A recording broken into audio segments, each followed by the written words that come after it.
गणेशाय नमः। ज्योतिष प्रेमियों, आप ज्योतिष सीखे की क्लास में हम आपको भाव स्पष्ट या चलित चक्र कैसे बनता है उसके बारे में बताने जा रहे हैं। सर्वप्रथम हम जब लग्न निकालते हैं, समीकरण ए और बी यानी संपाति काल और जन्म समय स्थानीय समय बनाने के बाद में जो जोड़ने घटाने के बाद में जो मान प्राप्त होता है उसके अनुसार टेबल ऑफ असेंडेंट से 10th भाव स्पष्ट की एक टेबल दी हुई है, उसमें उस घंटे मिनट का मान हम ज्ञात करते हैं। जब हम उस घंटे और मिनट का मान ज्ञात करते हैं तो हमारे पास आता है दो राशि कंप्लीट हो गई, 27 अंश और 30 कला, यानी कि मिथुन राशि के 27 अंश और 30 कला, ये आपका दसम भाव स्पष्ट होके आता है। हमारा लग्न था 5 राशि 26 अंश और 39 कला, इसका मतलब कन्या लग्न। तो यानी कि हमारे दसम भाव में राशि है मिथुन और लग्न में है कन्या। अब क्या होता है कि राशि तो 30 अंश की होती है, लेकिन आपका भाव 30 अंश का होगा या उससे ज्यादा भी हो सकता है या उससे कम भी हो सकता है। यदि 30 अंश का करके माने तो 6 भावों का योग आपके 180 होता है। तो यानी कि 10th भाव से ले जाके और चतुर्थ भाव स्पष्ट तक ये 180 अंश की दूरी है। इसी प्रकार से यहां देखें तो ये भी 180 है, लेकिन प्रत्येक भाव 30 अंश का नहीं हो सकता है। हो भी सकता है पर बहुत ही कम होता है, और बाकी के में कभी कभी चाहे 10 कला आगे हो चाहे 10 कला पीछे हो, इस प्रकार से हो सकता है। तो इसकी कैलकुलेशन किस प्रकार से हम करते हैं, पहले हम क्या करेंगे, लग्न स्पष्ट को ऊपर लिखेंगे और दसम भाव स्पष्ट को भी हम नीचे लिखेंगे और इनका अंतर करेंगे। जो अंतर आएगा उस राशि को पहले अंश में कन्वर्ट करेंगे। जैसे हमारे पास अंतर आया 2 राशि 29 अंश और 9 कला। अब इसको राशि को अंश में परिवर्तित कर दिया, 2 को 30 से गुना किया तो 60 आ गया, 29 इसमें जोड़ दिए तो 89 आ गए, 0.09 आ गया। इसमें हमने 6 का भाग दिया तो 14 बार पूरा गया, तो ये तो 14 अंश हो गए। और फिर 6 का भाग दिया तो ये 51 कला हो गई, फिर 6 का भाग दिया तो ये 30 विकला हो गई। यानी कि हमारे पास ये मान निकल के आया है। 6 का भाग हम इसलिए देंगे कि हमको भाव मध्य के साथ साथ भाव की संधि भी ज्ञात करनी है। यदि हमको सिर्फ भाव मध्य ही ज्ञात करना है तो इस जगह हम 3 का ही भाग देके और जोड़ते जाएंगे और भाव मध्य निकलता जाएगा, लेकिन हमको भाव संधि भी ज्ञात करनी है, इसलिए हमने 6 का भाग दिया है। अब क्या करेंगे, सबसे पहले 10th भाव जो है उसमें ये मान जोड़ देंगे। तो ये मान जैसे 2 27 30 में जोड़ा, 14 अंश 51 कला 30 विकला, तो ये आ गया 3 12 21 30, यानी कि कर्क राशि का 12 अंश और 21 कला और 30 विकला, ये आया संधि का मान। संधि कौन सी मान, 10th हाउस और 11वां भाव के मान, दसम भाव और 11वें भाव की संधि। फिर इसमें यही मान जोड़ने पे हमारे पास 11वां भाव मध्य आ जाएगा। 11वां भाव मध्य आ गया कर्क राशि का 27 अंश 13, ये वाला। इसी प्रकार से फिर हमने इसमें ये मान जोड़ी है, तो ये हमारे पास आ गई 11वें भाव और 12वें भाव की, ये सिंह राशि की 12 अंश 4 कला और 30 का।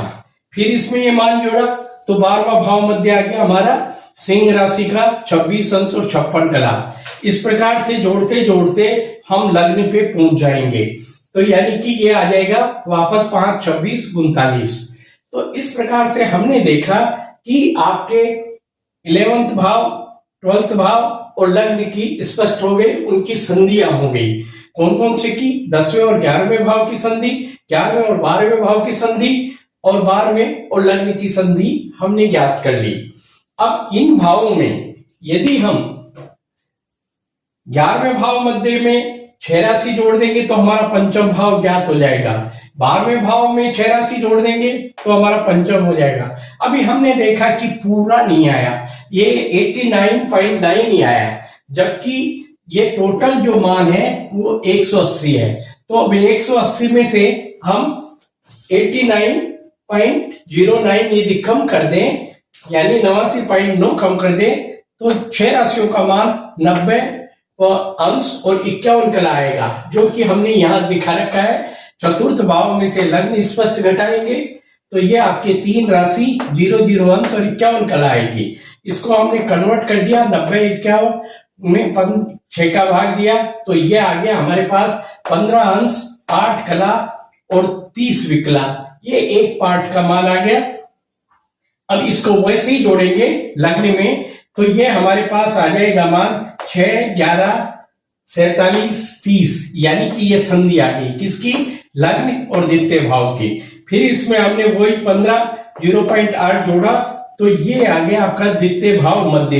ये आया आपका तुला राशि का 26 अंश 56 और 00। इस प्रकार से द्वितीय भाव ज्ञात हो गया। ये फिर तृतीय भी हो जाएगा, फिर वापस चतुर्थ आ जाएगा। तो द्वितीय भाव में हम 6 राशि जोड़ेंगे तो अष्टम भाव याद ज्ञात हो जाएगा। तीसरे भाव में 6 राशि जोड़ेंगे तो नौवां भाव ज्ञात हो जाएगा। इस प्रकार से हमारे पास चलित का एक ज्ञात करने के लिए एक सारे भावों का भाव स्पष्ट हो जाएगा।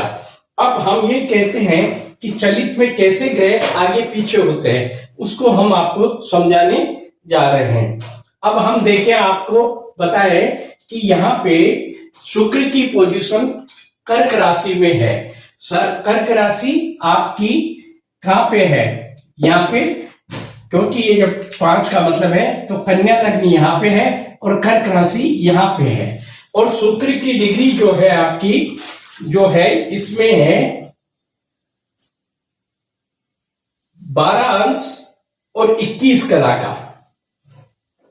शुक्र जो है 12 अंश और 21 कला का है यहां पे। तो ये तो है आपका 12 अंश और 21 कला का भाव संधि आई है, सॉरी भाव संधि है। और शुक्र आपका 2 अंश का है कर्क राशि में। कर्क राशि में 2 अंश का है शुक्र। और ये जो संधि आई थी 12 अंश और 21 कला का, जब हम ये देखें कि आपके यानी कि मिथुन राशि यहां है और कर्क राशि यहां से शुरू होगी और इसकी संधि तक कितने हैं, 12 अंश, ये किसके हैं, कर्क राशि के। तो इस प्रकार से देखें कि शुक्र आपका 2 अंश का है, तो वो चल के वापस इधर की साइड में होगा, क्यों कि 12 अंश तक यहां का मान है। तो आपका शुक्र यहां से चलित में आपको यहां नजर आएगा।